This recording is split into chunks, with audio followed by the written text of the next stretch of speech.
Hello and welcome to this episode of the Glasgow Business Gameplan. And this week our guest is James Rooney from AC Roofing and Cladding. James, welcome. Thanks for having me. How you doing? No, yeah, great to see you. Thanks so much for joining us today. Yeah. And let's just dive straight in. Let's tell Good. people a little bit more about yourself and the business. Yeah.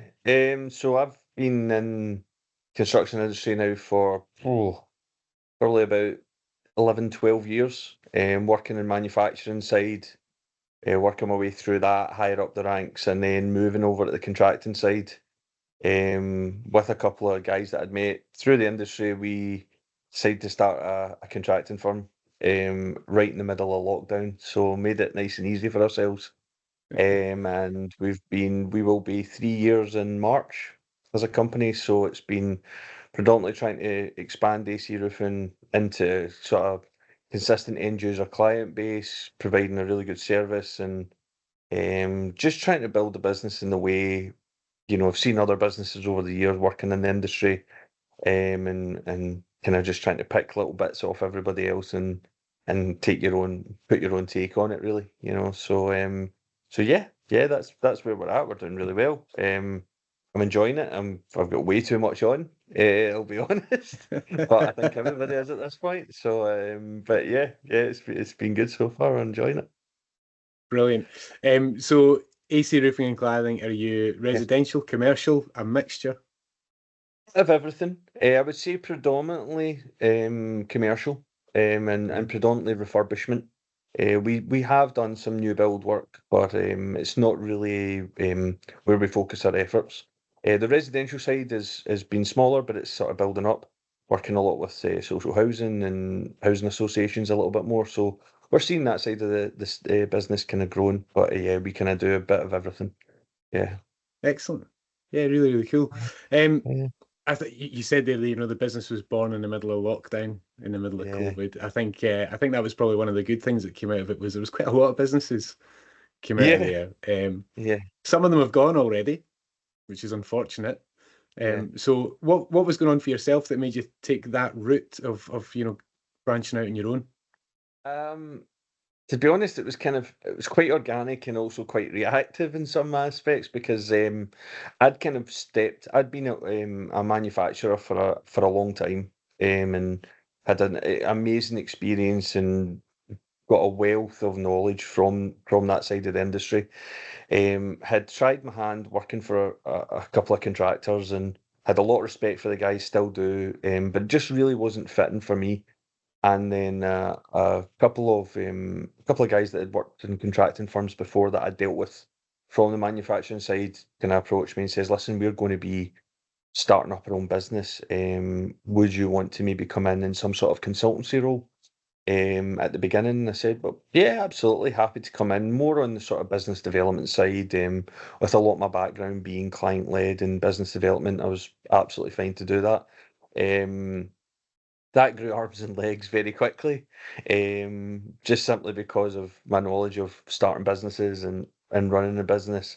It then moved into shareholder, then it moved into being a director, and before I know it, it's kind of a full-time job as opposed to, I remember coming home and going, "Oh, it's this good little consultancy, 1.5 days, maybe 2 days a week," and now I've had to get a second phone type thing. So yeah, so it kind of just grew arms and legs, and but it was very organic. It was just kind of one of these things that kind of fitted with everyone. There was a lot of synergy, and we just saw the business having a good opportunity in the marketplace to kind of go out there and do and be successful.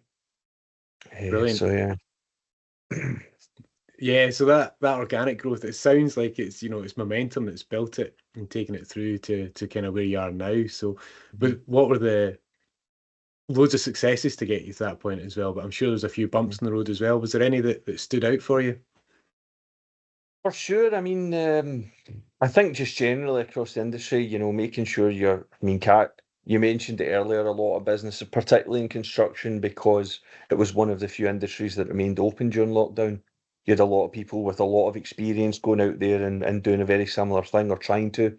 And unfortunately, I haven't been able to sustain that model. I would say for me, the biggest thing when I've heard about those businesses and what's affected us, but we've managed to get through it is cash flow. You know, when you had a period where construction was such a um, just explosive industry in terms of the amount of work during lockdown, you had a lot of clients, a lot of end users, a lot of larger contractors looking for subcontract labour to come in and do this job, do that job, do this job. And it's fantastic to see those orders come into the books. But then you still have to manage everything you have to pay out on the other end. And it's really being, sometimes it's almost, just not letting your eyes get too big for your belly type thing, and have to step away from jobs at a time when you have. It was a very difficult starting process to continue to gain momentum, but Mm. without overreaching.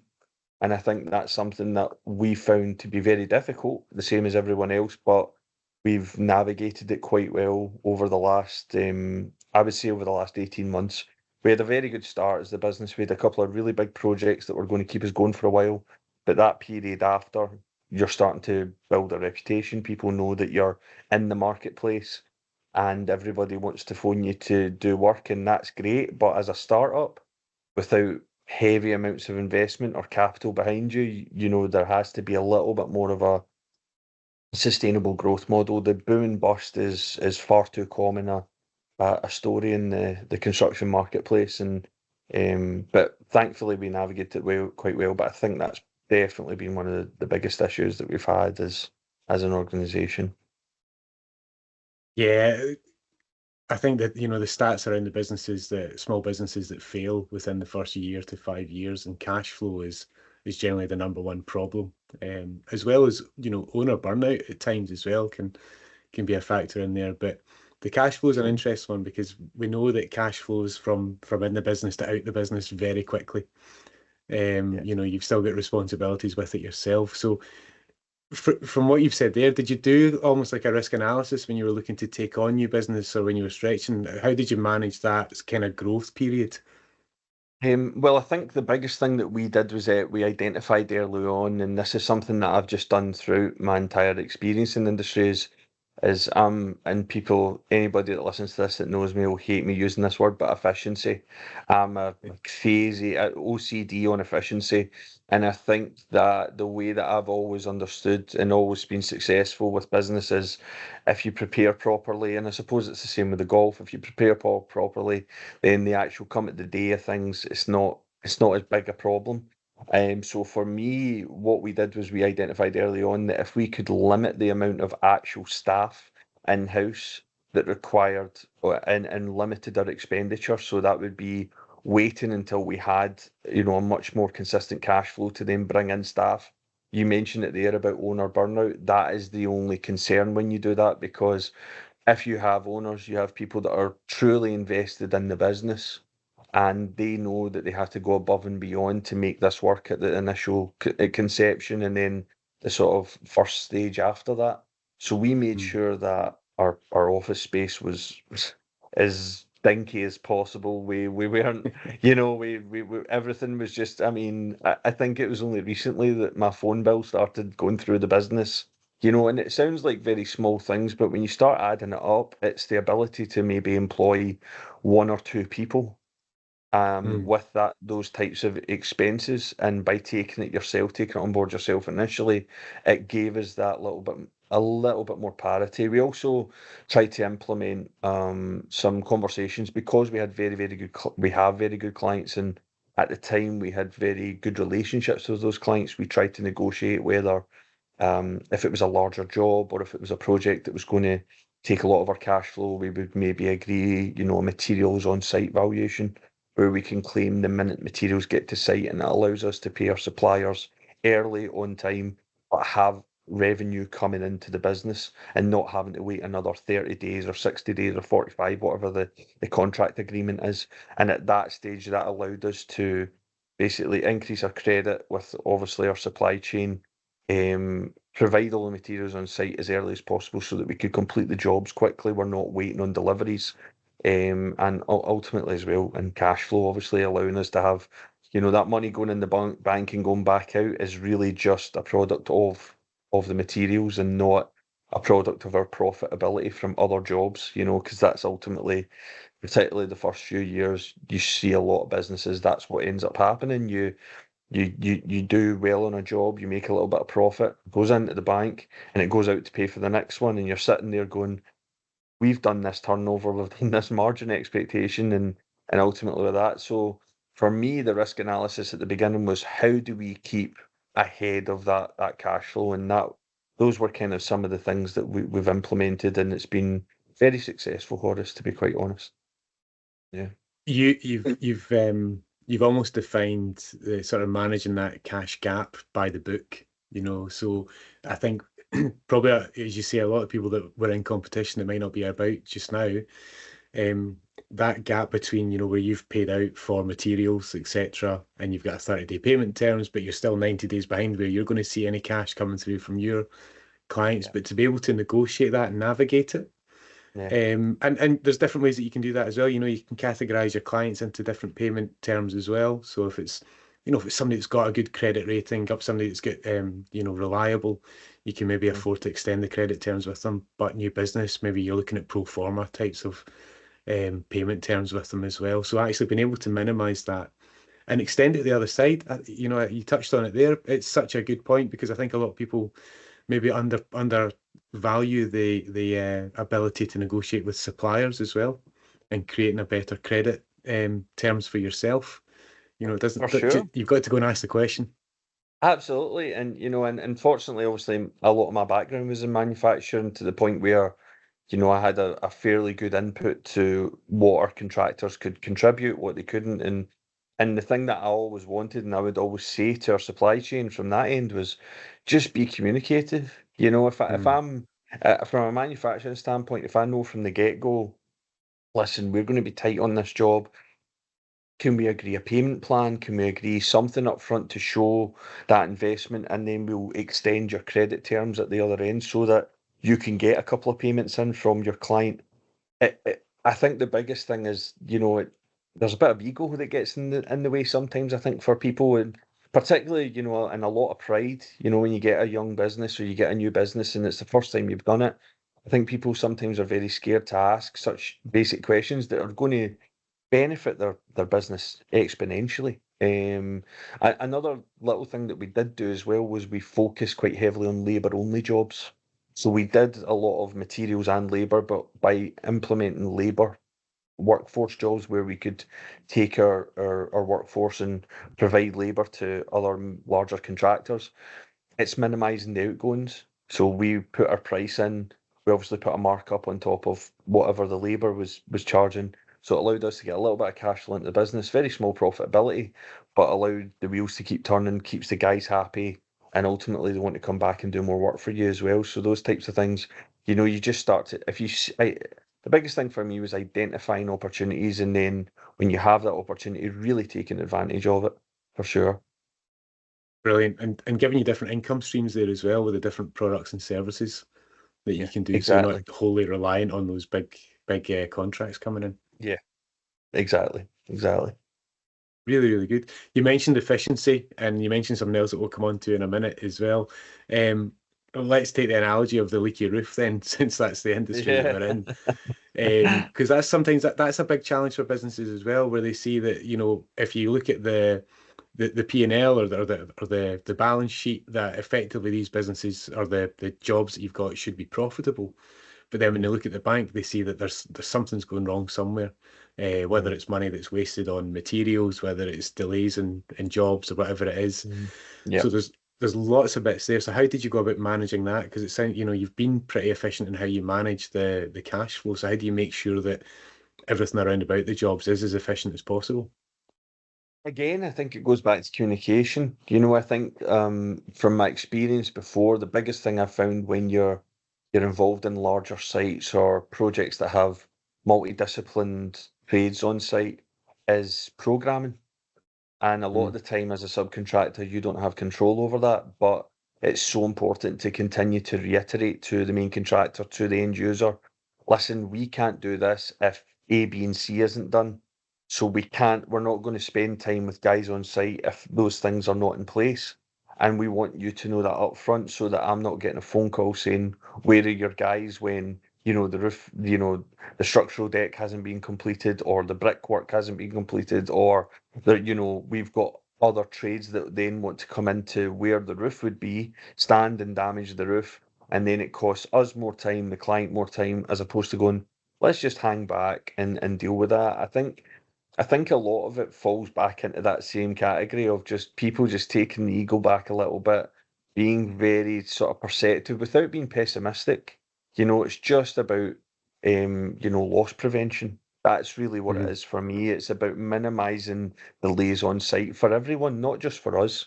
And ultimately that allows everybody to be more profitable.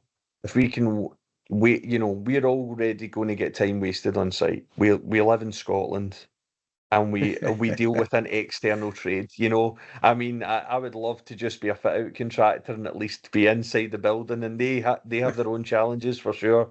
But right now this summer has been almost a write off, and Ah. so we know we're going to have delays to program in relation to the weather.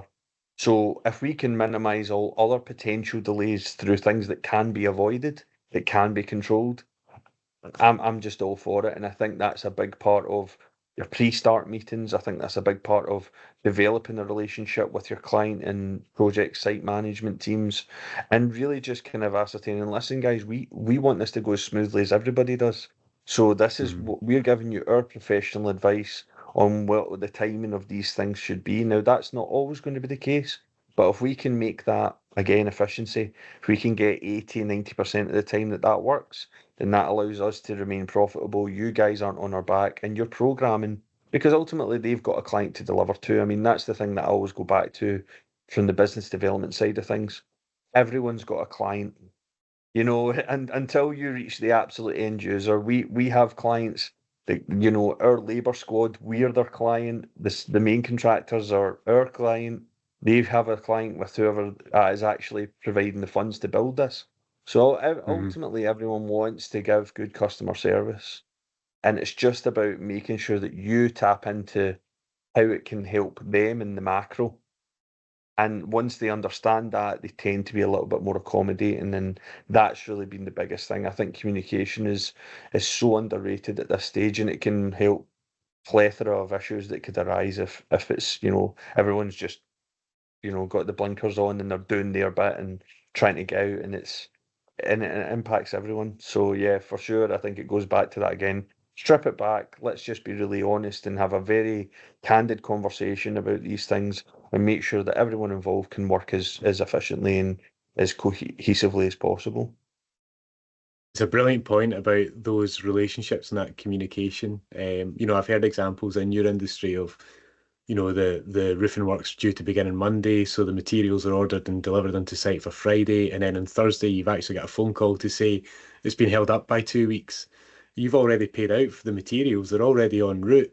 What are you Yeah. supposed to do at that point? And that builds a little bit of resentment. But if you've got those open channels of communication and you've got that relationship, because your position, James, you're as that subcontractor, you're not that main client, and so you're somewhere further down the chain in terms of that Yeah. communication. So being able to go and build those relationships and keep yourself prominent and part of the solution, will Mhm. go a massive way to making it as successful as you're making it.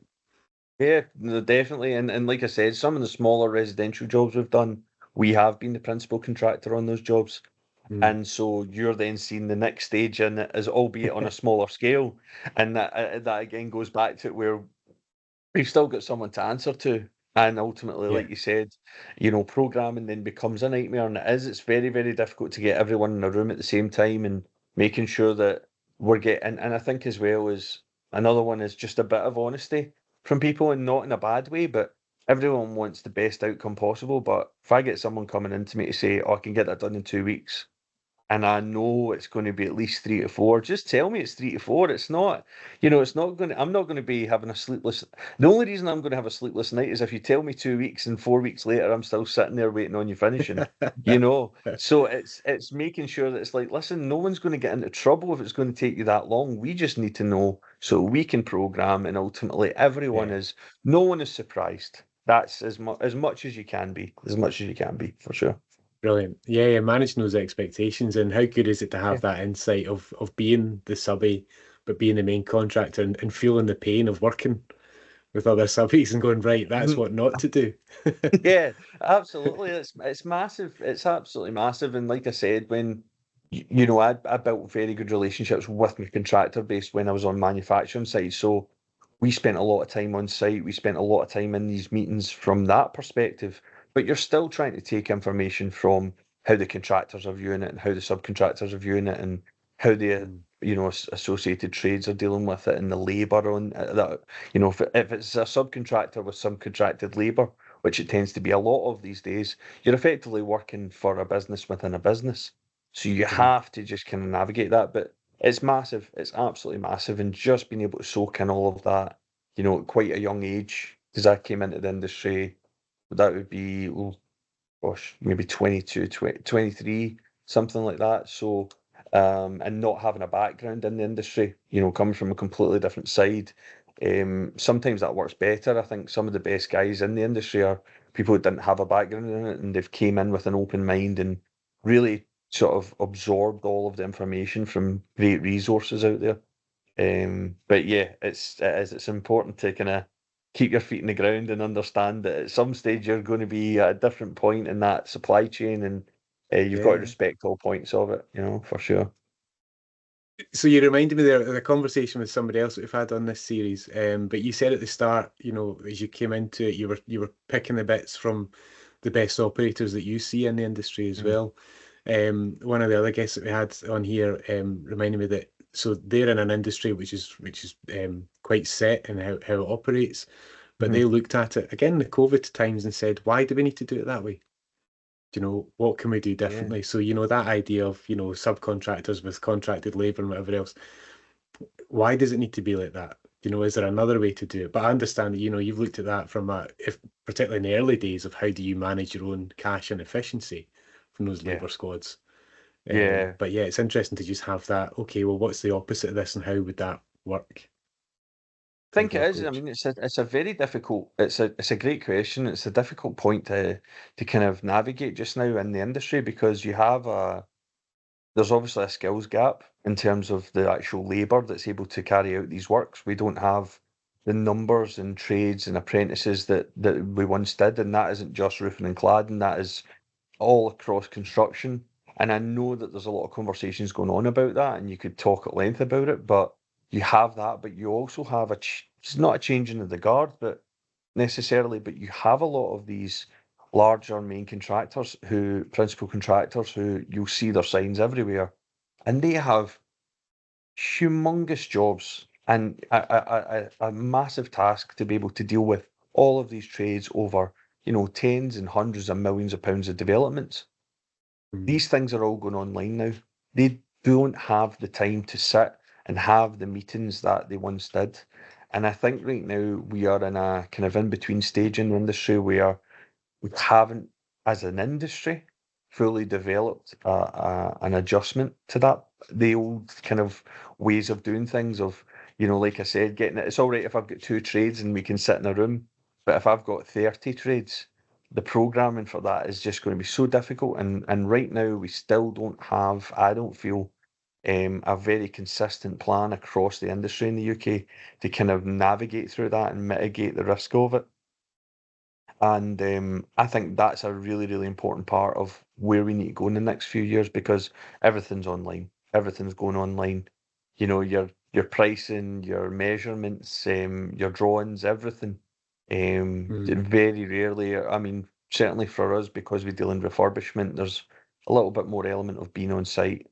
But if you're dealing with new build sites, you're going out there to look at a bit of ground. There's nothing there. You're building it. So yeah, it's important that you can tie in and have that kind of that outlook external of it. And again, back to the efficiency part of it, and try because those skills can grow arms and legs far more than if a building's already there.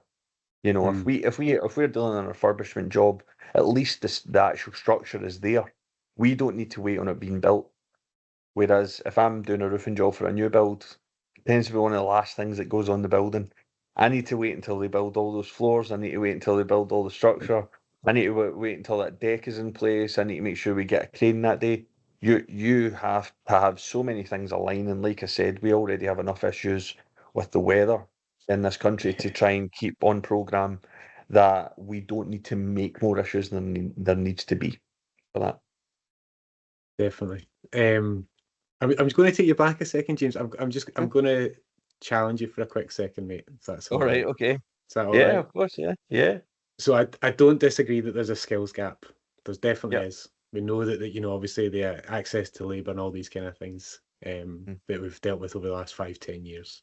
Get that.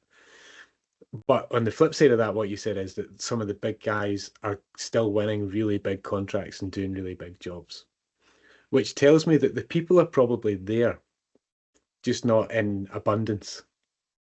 Yeah. For sure. Yeah. So for me, then, I think you've got two challenges there. You've either got, well, how do you fill that gap by bringing in people that show the right attributes and training them up? Or how do you attract the best talent that's in the industry to work for you? Both have their merits, both have their downfalls. Yeah. What's your view? Um, well, I think it kind of one part of that can go twofold for me. Particularly the workforce that's already in the marketplace and in the industry. Mhm. Um, they are some fantastic roofers in the industry, and quite rightly, as the market dictates, they can charge a premium, and that's absolutely fine. But the difficulty that certainly in my experience over the period, both sides of the industry, even before I got into contracting, is that the pricing and the pricing structure for winning these extremely large jobs, because it's so competitive, the profitability and the margin aspects are infinitesimally low, if not negative, and also they're not accurate in comparison to what the market value is for both materials and labour. So what you Mm. find when you have to go after experienced labour is that the difficulty becomes tenfold, because you're trying to price this job. You don't have the in-house labour, as most contractors don't. You go external and they charge the premium that they charge, quite rightly. I have no problem with the guys charging good money for a good job. You Mhm. have to try and fit that into your matrix to ensure that you make something off of the job so that it's worth your while hoping that that fits within the pricing model that the principal contractor has done, which tends not to be the case. We have this problem, and I don't want to pick on principal contractors, but we have this problem, to speak candidly, amongst local authorities. Local Mhm. authorities work, and obviously there's such a difficulty with budget cuts and restrictions on what they can spend. But a lot of the local authorities in this country are working off a schedule of rates where, if I want to change a tile, I've got this price. If I want to, replace a capping, I've got this price. Those prices are years behind.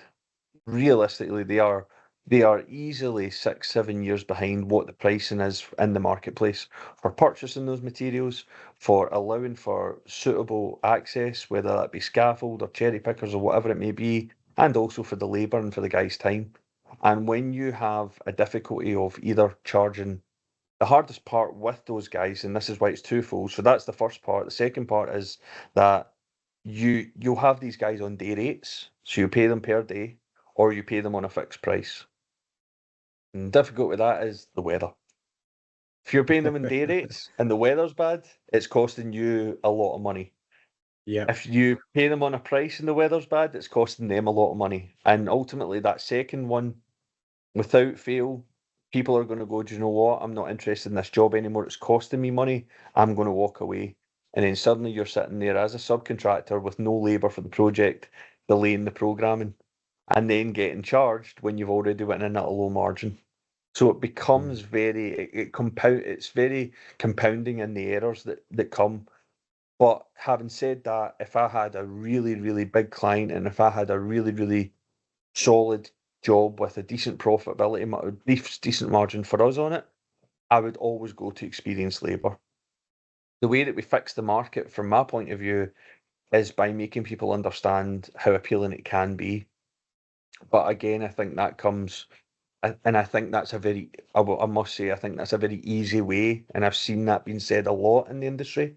And I think it's a very easy way to just say, let's just get people into the industry. A lot of young people, a lot of apprentices are very, very keen, and a lot of them are not. And I don't have a problem with that. You've got to go and try something. If you try it and you don't like it, it's no harm, no foul. That's what it's all about, going into the job market, irrespective of what industry and sector you work in. You're going to like it for a while. Like I said, my background wasn't in construction. I was involved in political science and law, and I wasn't interested in it. I studied it. I did all my stuff, and I couldn't. And the more I studied it, the more I didn't want to do it. And that's so. Then you move into something else. You live and learn, and you kind of find a way of moving forward. I think the bigger issue we have with bringing apprentices and new skilled labour in is ultimately that most contractors don't have in-house labour. So in terms of training them with the existing guys you have, that's very difficult to do. So I would say that the level and the number of courses that are available through all of the governing bodies for each independent aspect of the roofing and cladding, they need to expand. They need to make them more appealing. And Mm. with that as well, you need, for me, I think you need to make the apprentices understand the bigger picture of what they're involved in. If you get them and they're interested in construction, they're interested in going on the tools, or they're interested in maybe pricing work or site management or even business development, because I would genuinely believe that business development in this industry is an absolute skill set that you need to develop and work on. Mhm. Um, but I think our bigger issue is at my level, is at contractor level. I think that we as contractors, I think, are always looking external and going, how does the industry get things in? And I'm like, well, you've got to make your business more appealing. You've got to make it develop and grow with the change in generation. You touched on it earlier, and what we were speaking about is like, efficiency, and we minimize what we do on something that somebody told you, you were a contractor and you didn't have an office, 10 years ago, they'd probably fall off their chair. Whereas Mhm. I find it to, I'm sitting in my living room. I find it to be exactly what it's about, because that doesn't impact our service to our clients. And that's the most important thing. As long as you're willing to take that step back, if we get to a size where we require an office, or we feel it's going to be better for morale, absolutely. But invest then. Don't invest because someone else has done it and that makes it easy. And I think going back to the apprentices, that's where it needs to be. They need to see, I think a lot of them come in and see a lot of archaic ideas and focus on this, doing the same thing over and over again, expecting a different result. Yeah. What we need to do as contractors adapt and change what we do, so that when they come into the industry, they go, "Oh, this is quite interesting. This is a bit more dynamic than I thought it was. This is a little bit different to what my perception was." And also dealing with them at a much younger level. I don't see, something that I did in manufacturing was, we dealt extensively with building surveyors and housing association officers and estates teams and architects.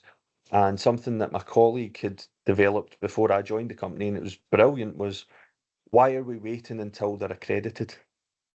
And we started then presenting to the second and third and fourth year surveying students and architects, and providing them with CPDs and understanding of the technical aspects of roofing before they were even architects or whatever.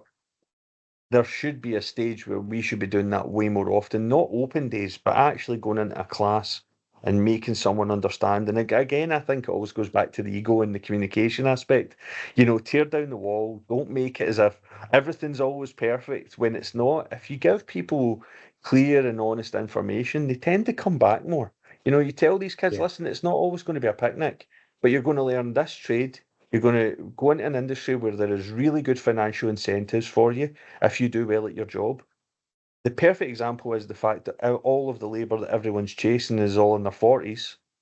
There's barely anyone under, that's my age, that's out there, that's a really, really good installer, a really good labour Mhm. squad. If you are good at your job, you will be sought after. Doesn't matter where you are in the country. You get to travel a lot, you get to meet a lot of great people, and there's a lot of reward in it. You get to build something. I think that's something as well. It's overlooked. You get to actually, you can be building someone's roof for their house, for their Yeah. homes, how they develop, they have a family under that roof. And it's, like I said, I think it's more. everyone's always screaming out the way about how we fix it. And really, I think we need to be more reflective. We've got to develop as an industry. We've got to develop as contractors and be and hold ourselves accountable and have a much higher regard for what we do and make them understand the bigger picture of what they're involved in. And if at that point they still want to be involved, great. And if they don't, they don't. I think this is forcing people into it is just, it's not going to work. I've seen apprentices come and go all over the place, and a lot of it is because they're not getting into it and they want money straight away. They want things straight away. You know, it's a it's hard to get an answer out of it, but that's the way that I would deal with it for sure. I love that. I'm so glad I challenged you on that because you've obviously got a bit of Yeah, passion and care yeah, about it. So that was really cool. I think, hmm you touched on a really key point, which is that upskilling people, it's time invested into training and development. Because what that ultimately leads to is productivity in the business and efficiency in the business as well. And what we've got a tendency for, I think, particularly in the UK, we've got a tendency to keep promoting people until they're crap at their job. So yeah, we never train them for the next level. We don't train yeah, them as to what's yeah, going on. And again, I think you mentioned it earlier, but just because you're in roofing and cladding, it doesn't mean that you have to be the man on the tools. There's loads of different roles around that. There's administrative, there's health and safety, there's procurement, there's sales, there's design, there'll be scientific elements to it. There's so much definitely. goes into it that you almost have to not take the role that the young person is looking for, but also, and not just the industry, but they can actually come together really nicely. Yeah, definitely. And I think that, as I said earlier, I think with how the industry is trying to move from a design and early procurement stage, they're very technologically heavy at this point. It's going to require a younger workforce that is willing to get into those roles. I know it sounds strange, but it almost kind of reminds me a little bit of like forces, the armed forces. And I think you've Yeah. seen the change in how they are trying to promote now that, Mhm. the RAF isn't just pilots. You can go in and there's a million jobs that fall under that same banner. And that I Mhm. think is what needs to be kind of um, promoted more with construction industry, with the roofing industry. That, like you said, you don't need to be standing with two hoodies on, getting soaked out in Stirling. Do you know what I mean? It's not. It doesn't have to be that. And if you want to be that guy, then brilliant, and you're going to get rewarded for it. But if you don't want to be that person, that's still not. That's still absolutely fine. And I think again, it's making sure that the workplaces that people come into, that apprentices come into, are seen to be open and communicative and honest, so that they can provide honest feedback, because a lot of the time I've seen that being a big issue as well. People have decided to leave as apprentices, and it's just because they've not felt they can have a voice. They've not felt Mhm. that they can change. They've not felt that they can make adjustments to the role that they've seen. They might have came in on the tools, then they spoke to the design team, or they've got an eye for design. And as you see, contractors want to put more and more of the liability onto subcontractors, which is fine if that's where the market's moving, it's moving there.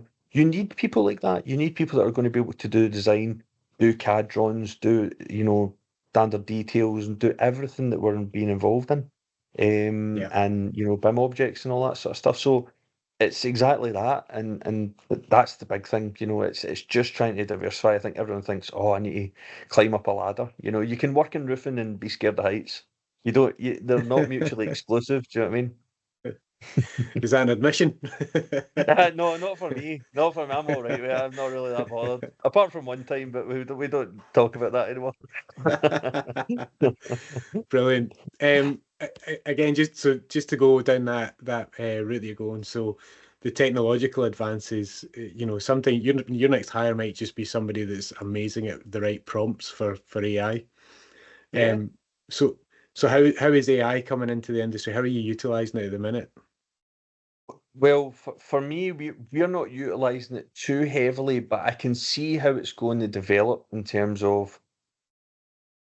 I think certainly on the manufacturing side, I think it's going to be massive in ways of being able to understand and um, pass the technical literature over, or the detail literature about how products are made, how we're going to develop that.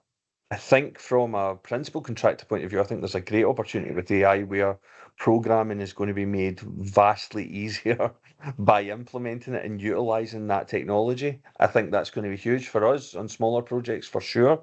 Mhm. I think certainly from an administrative point of view, I'm going to be starting to look at it from our side in terms of project lists, how we manage this, how we can keep on top of payment plans, everything that we're doing, and kind of getting away from these sort of traditional spreadsheets and how things are working and utilizing that AI base a little bit more, um, particularly for projections. I think projections are so key. You know, if you know how much roughly you're going to get coming in and going back out the door, and you have that ahead of time, it allows you to make very informed decisions on what you're going to price next and ultimately how you're going to fill that pipeline for the next 6 to 8 months. So I would definitely say down those lines, and certainly, like you said, you know, technology across the board. I mean, I think the big thing that's kind of kicked on is drone surveys. I think drones are absolutely critical now, with particularly with roofing. You know, we're seeing a Mhm. lot of buildings in this country that are reaching an age, slates and tiles and pitched roofing, that are reaching an age now where they're kind of end of life, or they certainly need reviewed and looked at. And instead of paying X amount for a cherry picker, X amount for scaffolding to go up, to make sure that we're HSE compliant, you know, you put the drone up there, you can have just as in-depth a look at what's happening around the detail and the eaves, the chimney, the lead work, everything, and make, you know, put together a very, very detailed and thorough report to your clients and with minimal outgoings. And I think that's going to be a massive part of the industry. I mean, it's certainly there now. It's kind of Mhm. people offer the services on both sides, but I think something like that for an apprentice to come in. You know, they come in, they get their drone license, they become extremely, you know, proficient in it, Yeah. and then they learn how to write reports and understand what they're looking for on roofs without necessarily having to always be on them. Great for them to get on there and see the ins and outs, but starting to identify that and the bigger picture and how we then not only what is wrong with the roof, how we propose to remedy that. But certainly for AI, I think it's going to become it's going to go massive with the industry, particularly on the programming side and the larger contractors. I think they're going to find huge ways to use that technology efficiently. And we will try and use it where we can. But I still need to figure it. I need more employees, I think, before we can start using it.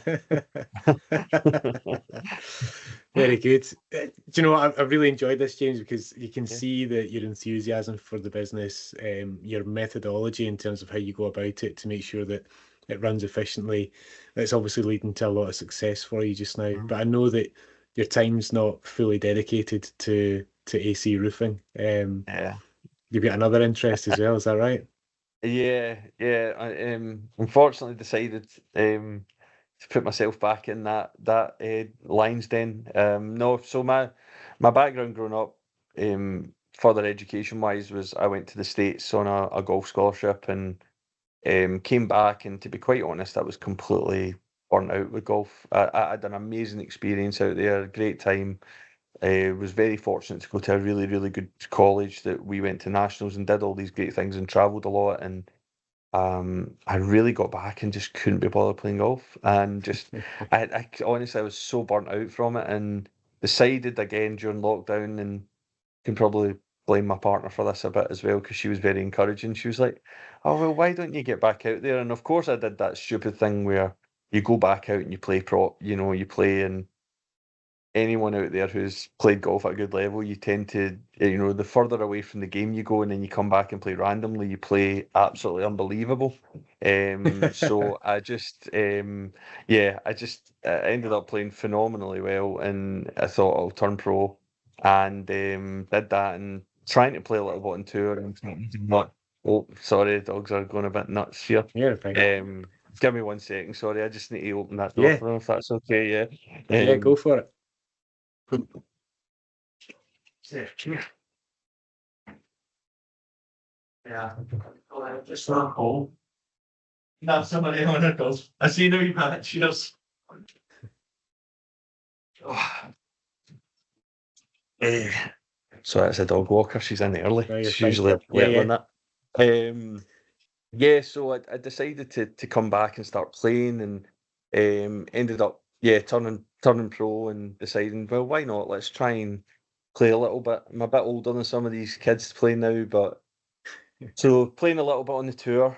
Not as much as I would like, but obviously work is keeping me quite busy, and Yeah. built an indoor facility in my garden, so teaching quite a bit now, which is going really well. Really, really enjoying it. We've got a lot of juniors in. We've got a lot of clients in the door, but obviously, it's making it a very, very long days trying to put. I've done a couple of golf lessons in a high vis, put it that way, and it's split my time. So, but yeah, it's been great. I mean, it's amazing. I'm really enjoying it now. I think the first year was probably a bit more stressful than I would have liked, but this year I've kind of embraced it all a little bit more, starting to feel like you can play a little bit more consistently. And but yeah, it's definitely limited the amount of offers I've had in the construction industry for a game of golf. People don't really want to play with me much, but honestly, I'm not that good. It's not what it once was. Listen, I know that for my next invite, I know who I'll be picking in my team. Don't worry, James, you'll get the phone call. Well, this is it now as well. I'm too public on LinkedIn now. I can't be a ringer anymore. You know, No, it's fine. You'll balance out my 27 handicap. You're all right. we'll do we'll do our best. We'll get in there somewhere between us. So Brilliant. This takes me down a really interesting avenue for me anyway, because we spoke about it before, but the comparison is always made between running a business and sport. You know, there's loads of things in there. One of the best comparisons I use as a business coach is having a golf caddy. You know, it's that yeah, kind of an idea of somebody alongside you. But what I've seen work really well in the sporting environment is having, you know, the club or the individual has got maybe a vision or a long-term goal that they aim for, like a business would have a vision or a mission statement. And yeah, then they break that down into sort of more manageable chunks, sort of what am I going to achieve in the next 18 months, 90 days, monthly, yeah. you know, where am I looking to get to, and actually being able Mhm. to create that plan. We all know that plans are, you know, they're useless. It's actually just the act of planning that's more useful. Yeah. Um, but have you seen something that you can take from your time as a golf professional that you can utilize and apply to the business, or vice versa? Just anger Absolutely. I mean, management, really? Is that about it? yeah. Well, I don't know if that's what this year's been better about. That's what we've tried to improve this year. No, I think even from before being pro, I think if you go to the States, the college system out there is effectively being a professional golfer. I mean, you've got gym workouts, you're practicing every day, you're competing every day, you've got tournaments every week, you're flying around the country. So I think I got a real taste for that, and this was a long time ago, whereas now it's even more. You're seeing so many of the guys coming out onto the PGA Tour straight from college and winning and competing and not having to almost like run their trade and get Right. that development. But the big thing for me that certainly correlates with both of them is a few things. I mean, consistency. I think consistency is massive. I think golf is a brilliant sport at bringing you back down to earth. So that Mine ego is. never really, yeah. So that ego never really gets you. You never really get too far out of whack with it, and I definitely think that's taken into the industry. The biggest one I would say really is consistency and patience. I think people are all, particularly now, everyone wants everything. It's all at the touch of the fingertips, and that's fantastic. But also they're expecting results that way. I think I'm kind of a big, I'm a big quote guy as well at times, and I look at a lot of really elite athletes and how they've done so well and kind of take that in. And I wasn't the biggest basketball fan outside Jordan, but Kobe Bryant had a brilliant thing that he said, and it was like he says, "Listen, it doesn't matter." I think the idea, the fear of failure, and I'm paraphrasing, but the fear of failure is irrelevant. Fear is a waste of time, he says, because if I go win an NBA championship, he says, what do I do the next day? I get up, put my shorts on, and I go practice. And if I go out there and I lose, I get up, put my shorts on, and I go practice. He says, nothing changes. Process is what develops people. And I think that I obviously took the process aspect of it and the understanding of failure isn't the end of the world. But I think it's more about the patience. I think the patience is key.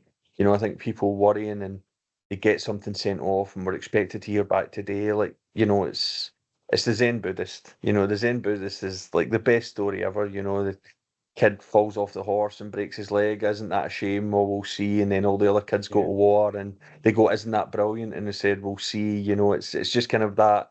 It's never ending, and I think that's so important. I think people, sometimes taking that step back, but certainly the patience and discipline from the sporting side of things and seeing how long it takes to make the most subtle change to a golf swing and how yeah, many reps you need to do and how much you need, and you stand there and you can't hit a ball 5 yards for about, for 6 months and then suddenly it clicks. I yeah. think that is something that I've taken on board, and I think we're kind of, it's interesting you asked that question because we're kind of seeing the results of that with the construction with Mhm. AC because we have literally just in the process of taking on a couple of really large clients, but that's been 18 months of work. And I think a lot of people start to get a little bit edgy and a bit negative, and they go, "Oh well, that's been a year I've been speaking to them." I said, "Well, these things take time. Good Yeah, things always take time." And I think it's really important. Again, we go back to the beginning of the conversation where, unfortunately, businesses who started with very good people have already closed down.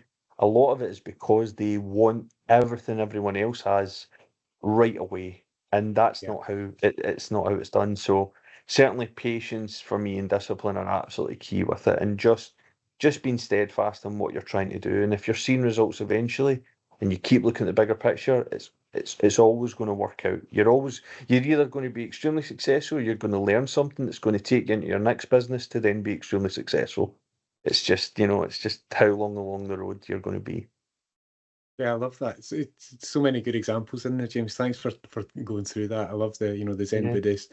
Colby's a great one. yeah, You'll have heard the story as well of the he was getting watched by a journalist, and he said, "Can I come and watch you train?" And he said, "Yeah, see you in the gym at it's like 4:30 in the morning or something ridiculous." And yeah, the guy turns up and he gets there, and Kobe Bryant's doing from a basketball perspective what would be quite sort of fundamental basic yeah, footwork drills. yeah. And he asks the question. He says, "You're in the gym at 4:30 in the morning. You're doing the stuff that kids do, but you're the best player in the world. So why are you spending your time doing that?" And he says, "It's because I'm spending my time doing that I am the best That's player in the why. world." Yeah, that's exactly it. There's you watch you get onto the tour and you see. I mean, even on the mini tours that I play on, there's some Hmm. fantastic golfers, really, really talented guys.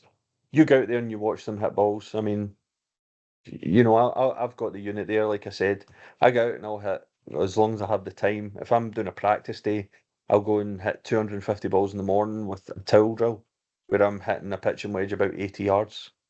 It's Hmm. it's it's this it's more about what you're trying to do with emotion, how you're trying to work on it. That's every day. That's every single day. That's what it's about. It is the basics. And I think that's the thing.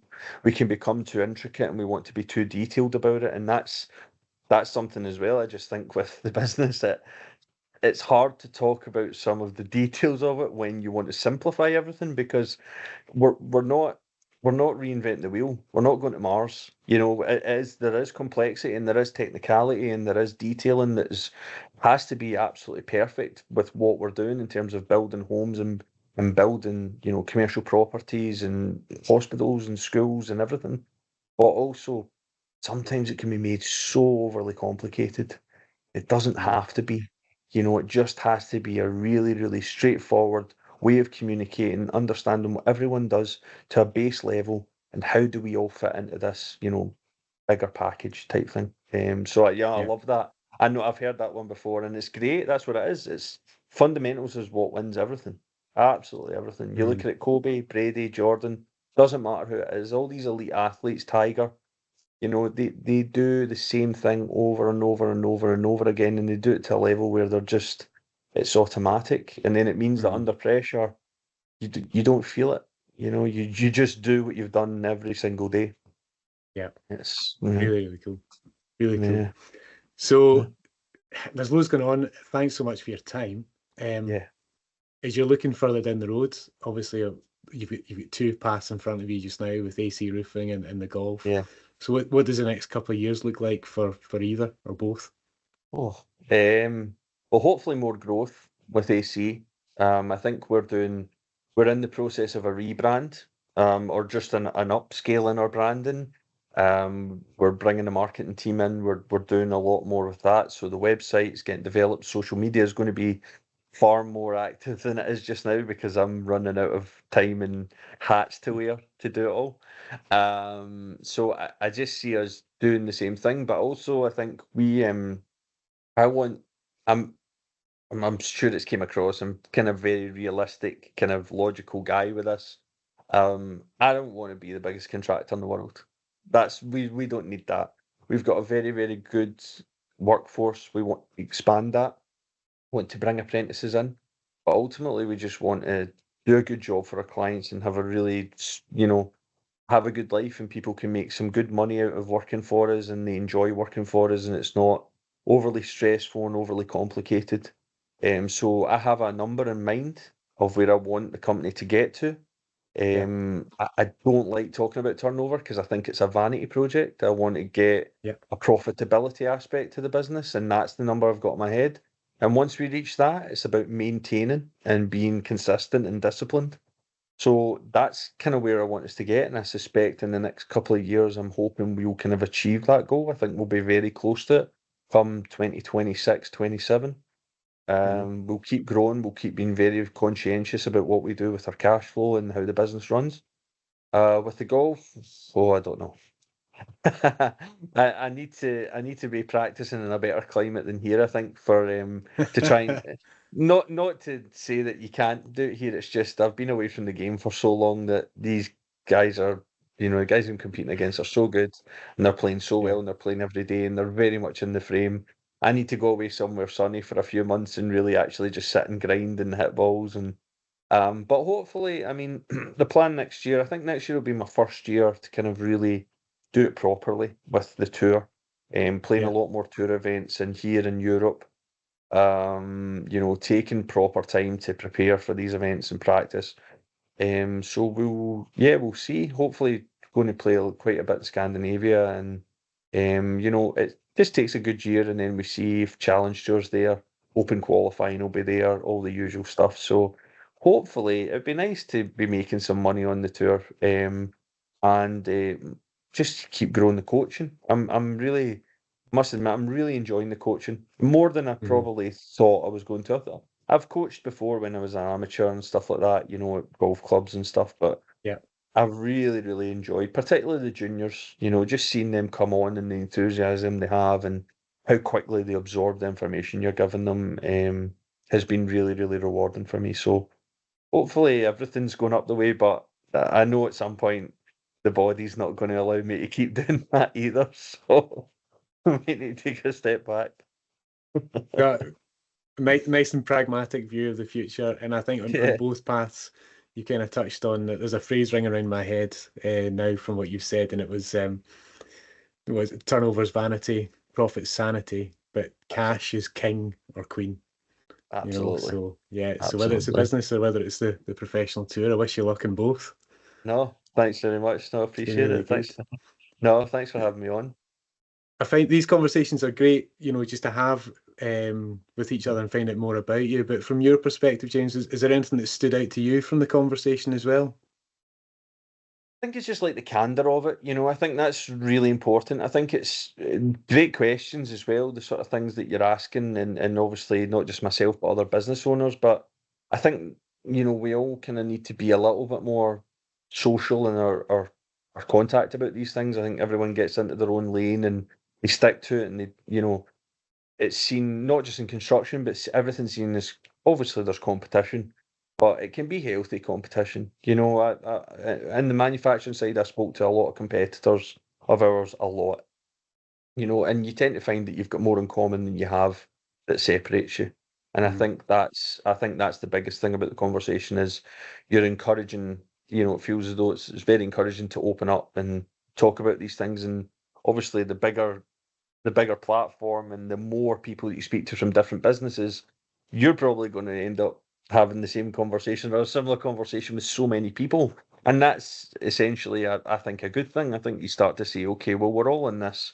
We're all having these same struggles. We're all having these same difficulties. How do we make it easier? How do we make it easier for Yeah. everyone? Because there's no point in having to struggle through it when you're a business owner. The whole point of starting your own business is to kind of give you that freedom and get away from it. So yeah, I love that. I love the candor of it and the freshness. It's been really good. I really enjoyed it. If people want to find out a bit more about the business, where will they find you? Because I mean, who's ever heard of a roofing company with a marketing team? You know, so I know, I know. So hopefully, like I said, right now we are very limited in our social media. We do have LinkedIn. Our Instagram is going up quite soon, and I believe the website. I've got a meeting next week to get a date on that as well. yeah, Out with that, I'm on LinkedIn. I'm quite active on there. So if people want to get in touch, my contact details are on there. I think my number's on there and my email for the business. And yeah, hopefully we've got some more exciting stuff coming soon. brilliant. And are you building the socials for your golf professionalism as well? Yeah, yeah. So I do. I have got. I do have a Facebook, which I must admit I'm very passive on. My Instagram's Okay. very active though. So I have James Rooney Golf on Instagram as the handle, and also James Rooney Golf on YouTube. So the YouTube aspect is a little bit different. So it's highlighting me coming back into playing professional golf at a later stage of what would be considered a later stage for pros, and also touches a lot on the sort of mental health aspects as well, which I think is really, really undervalued, particularly with golf. We're seeing a lot of studies coming out now about how important it is and how beneficial it is Mm. from that standpoint. And in the past, I've struggled a lot with my mental health by over exerting myself in business and over exerting myself in my job. So to kind of come back to that, it's been really good. It's been something that I just kind of wanted to journal, but the feedback I've had from it has been really, really positive. So yeah, I don't know if YouTube's the same, but at James Rooney Golf on both of those. But the Instagram's very active. I've got all my coaching up there. I've got all my pricing up there, and then little highlights of the types of coaching. And I'm meant to be getting a TikTok, but I don't know if how I'm. It's going to be more tips. It's going to be more little Yeah, tips for people to play with their game. So, yeah, look out for that as well, I suppose. brilliant. Well, listen, Mhm. good luck with both the business. Good luck on the tour. I'll definitely be following it closely and seeing your Brilliant. progress there as well. Thanks again for No, today, James. Great speaking to you. no, appreciate it, Stephen. Thanks very much for having me on.